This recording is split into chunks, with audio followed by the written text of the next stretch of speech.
જૂનાગઢ તોડકાંડ મામલે મોટો ખુલાસો થયો છે। આરોપી પીઆઈ તરલ ભટ્ટ અન્ય રાજ્યમાં છુપાયો હતો। 5 દિવસમાં 2 રાજ્યો ફરી ચૂક્યા હતા। તરલ ભટ્ટ ગુજરાત છોડ્યા બાદ શ્રીનાથજીમાં રોકાયો હતો। 2 દિવસ એમપીના ઇન્દોરમાં પણ રોકાયો। ગાડી નંબર અને માહિતી મળ્યા બાદ તેને ઝડપી લેવાયો છે। કાર્તિક ભંડારીનું 164 મુજબનું નિવેદન પણ લેવામાં આવ્યું।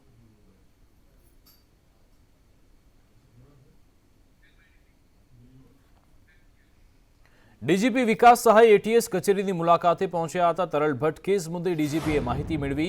તેમણે કહ્યું કે પીઆઈ તરલ ભટ્ટની ધરપકડ થઈ છે। તરલ ભટ્ટની ઊંડાણપૂર્વક તપાસ કરવામાં આવી।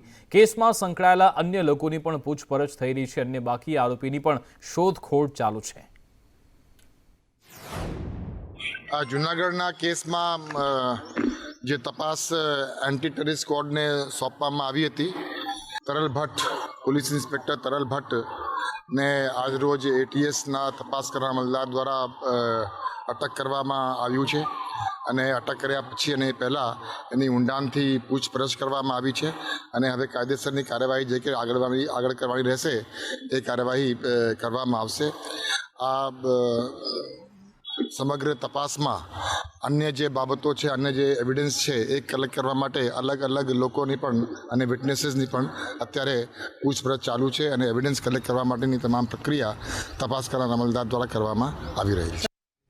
તો નાણામંત્રી કનુ દેસાઈએ આજે વર્ષ 2024-25નું બજેટ રજૂ કર્યું, જે અત્યાર સુધીમાં ગુજરાતના ઇતિહાસનું સૌથી મોટું બજેટ રજૂ થયું છે। નાણામંત્રી દ્વારા ગરવી, ગ્રીન અને ગુણવંત ગુજરાતના સપના સાથે આ બજેટ રજૂ કરાયું। કનુ દેસાઈએ વર્ષ 2024-25 માટે ગુજરાત સરકારનું 3,32,465 કરોડનું અંદાજપત્ર રજૂ કર્યું, જેમાં મહિલાઓ, કિશોરી, બાળકો, કુપોષણ, શિક્ષણ જેવા અનેક ક્ષેત્રો માટે જાહેરાતો કરાઈ।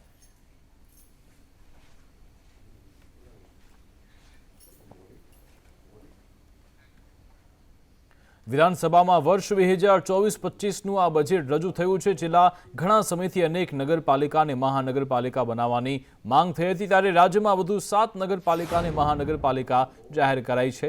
હવે મહાનગરપાલિકાની સંખ્યા 13 થઈ જશે। નવી જાહેર કરાયેલ મહાનગરપાલિકામાં ઉત્તર ગુજરાતની મહેસાણા નગરપાલિકાને મહાનગરપાલિકા જાહેર કરવામાં આવી છે। નવસારી, ગાંધીધામ, મોરબી, વાપી, આણંદ તેમજ સુરેન્દ્રનગરની વઢવાણને પણ મહાનગરપાલિકાનો દરજ્જો હવે મળશે।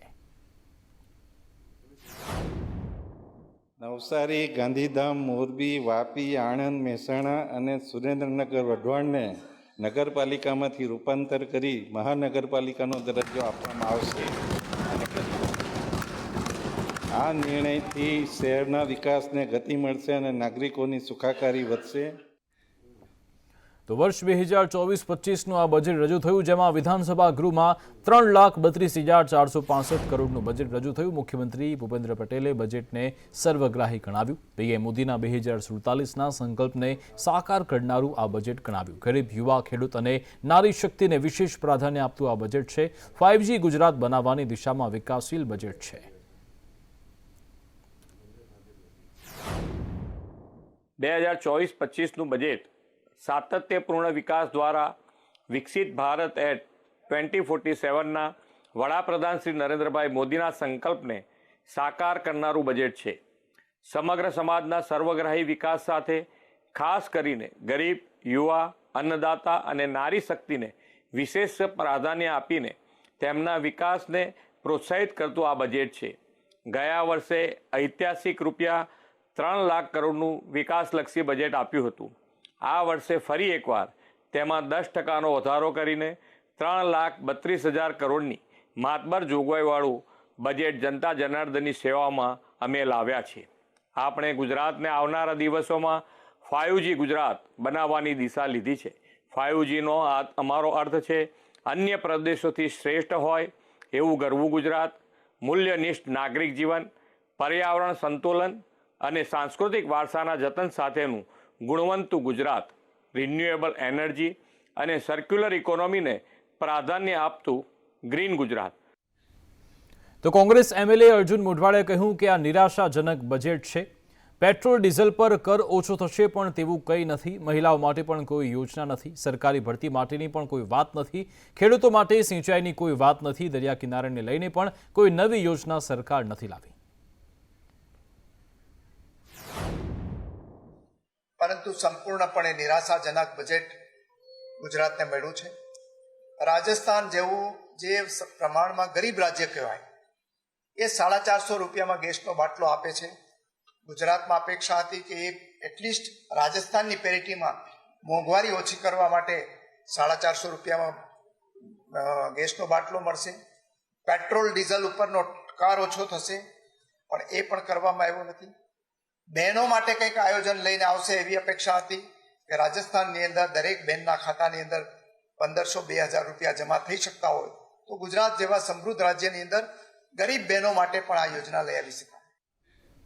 પૂર્વ નાણામંત્રી વજુભાઈ વાળાએ આ બજેટને આવકાર્યું હતું. અત્યાર સુધીનું આ સૌથી મોટું બજેટ રજૂ થયું છે. સૌથી વધુ રકમ એજ્યુકેશન પાછળ વાપરવામાં આવી છે. શિક્ષણને લઈ વધારે પ્રાધાન્ય આપ્યું છે તેવું વજુભાઈ વાળાએ કહ્યું હતું. જે બજેટ રજૂ કર્યું છે તે બજેટ અત્યાર સુધીમાં રજૂ થયેલા તમામ બજેટોમાં સૌથી મોટામાં મોટું બજેટ છે. આ બજેટની અંદર સૌથી વધુમાં વધુ રકમ એજ્યુકેશન પાછળ ફાળવેલ છે. ઉદ્યોગોનો વિકાસ થાય એના માટે થઈને ખૂબ જ બજેટની ફાળવણી કરવામાં આવી છે. ગરીબ વર્ગના લોકોને પોતાનું મકાન મળે એના માટે થઈને પણ પૈસાની ફાળવણી પૂર્તિ કરવામાં આવેલ છે. તો બજેટ અંગે કોંગ્રેસના ધારાસભ્ય જ્ઞાનીબેન ઠાકોરે પ્રહાર કર્યા. તેમણે કહ્યું માત્ર આંકડાની માયાજાળ બિછાવી છે. લોકસભા ચૂંટણીને ધ્યાનમાં રાખીને જ આ બજેટ રજૂ કરાયું છે. ગુજરાતનું બજેટ એ લોકસભાની ચૂંટણીના અનુસંધાને બજેટ આપવામાં આવેલું છે. આંકડાની માયાજાળ છે. લોકો જેટલો ભરે છે ટેક્સ ભરે છે. જે ટેક્સ એક સામાન્ય માણસ સવારથી કરીને સાંજ સુધી એની જીવન જરૂરિયાતમાં પૈકીમાંથી કોઈને કોઈ રીતે ગુજરાત સરકારને ટેક્સ ભરે છે. પણ એનો ફાયદો કોને થાય છે? જે ગણ્યા ગાંઠ્યા લોકોને, અને જ્યાં એમને આડકતરી રીતે જે મદદ કરવાની થાય એને જ લેવાનું, બધાય પાસે આપવાનું ગણ્યા ગાંઠ્યા લોકોને. તો બજેટ મુદ્દે આપના ધારાસભ્ય ચેતર વસાવે પણ પ્રહાર કર્યા. તેમણે કહ્યું કિસાન સૂર્યોદય યોજના માત્ર નામ પૂરતી છે. ગ્રામ્ય અને શહેરી વિસ્તારમાં અન્યાય થઈ રહ્યો છે. શિક્ષક, ડોક્ટર, અન્ય સ્ટાફની ભરતી માટે પણ કોઈ જોગવાઈ નથી. નળ સે જલની વાત થાય છે પરંતુ તેમાં પાણી નથી આવતું. ડબલ એન્જિનની સરકાર દ્વારા જે ચાલુ નાણાકીય વર્ષનું બજેટ રજૂ કરવામાં આવ્યું છે એમાં આવનારી લોકસભાની ચૂંટણીને ધ્યાને રાખીને આ સરકાર દ્વારા નવી યોજનાઓ જેમ કે નમો લક્ષ્મી યોજના, નમો શ્રી યોજના, નમો સરસ્વતી યોજના, આ લોકોને રીઝવવા માટેનો ચૂંટણીલક્ષી નવી યોજનાઓની એમણે જાહેરાત કરી છે. બોટાદમાં જોટિંગડા ગામે માર મારવા મુદ્દે ફરિયાદ દાખલ થઈ. વાડી માલિક સહિત 3 લોકોને માર મારતો એક વિડીયો વાયરલ થયો હતો. 7 સામે છેડતી અને એટ્રોસિટીની ફરિયાદ નોંધાઈ છે. પશુઓ ચારવાની મનાઈ કરતા માર માર્યો હતો. બોટાદ પોલીસે વાયરલ વિડીયોના આધારે કાર્યવાહી હાથ ધરી.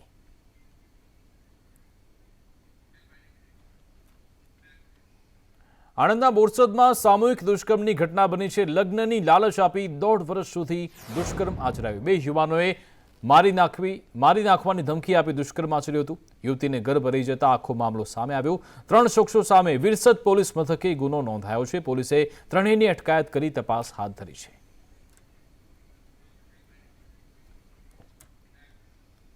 સોમનાથમાં મહિલાઓ માટે લાલ બત્તી સમાન કિસ્સો સામે આવ્યો છે. તબીબની પત્નીનું ફેક ફેસબુક આઈડી બનાવી પજવણી કરાતી હતી. તબીબની પત્નીએ સાયબર ક્રાઇમમાં ફરિયાદ નોંધાવી. પરિણીતાના ફેસબુક ફ્રેન્ડ જ તેનો આરોપી નીકળ્યો હતો. પોલીસે જામનગરથી આરોપીની ધરપકડ કરી છે. તાપીથી જ્યાં સોનગઢનો ગીતમાળી ડુંગર ફરી એકવાર વિવાદમાં છે. કારણ કે ડુંગર પર મરિયમ માતાનું મંદિર બનાવાયું છે. આ મંદિર બનાવતા વિવાદ થયો છે. મંદિર તોડવાનો હુકમ છતાં મેળાની અહીંયા મંજૂરી આપવામાં આવી છે. 3 નોટિસ આપી છતાં પણ ગેરકાયદે બાંધકામ હજુ સુધી દૂર થયું નથી. 4 ફેબ્રુઆરીથી 3 દિવસ મેળાનું અહીંયા આયોજન છે. ત્યારે અખિલ ભારતીય સંત સમિતિએ મેળાનો વિરોધ કર્યો છે. જવાબમાં એમને ત્યાંથી ગૌચરની જગ્યા છે અને એ દબાણ છે એવું કરીને એને ત્યાંથી હટાવી દેવાનો આદેશ પણ કર્યો છે. અને 3 આદેશ થઈ ગયા છે. ત્યાર પછી પણ હજુ સુધી ત્યાં આ મરિયમ માતાનું ચર્ચ તેવું ને તેવું જ છે. તો અમારા આદિવાસી સમાજ, અમારી જે બાપદાદાથી આવેલી સંસ્કૃતિ પરંપરા એ અહીંયા નષ્ટ થાય છે.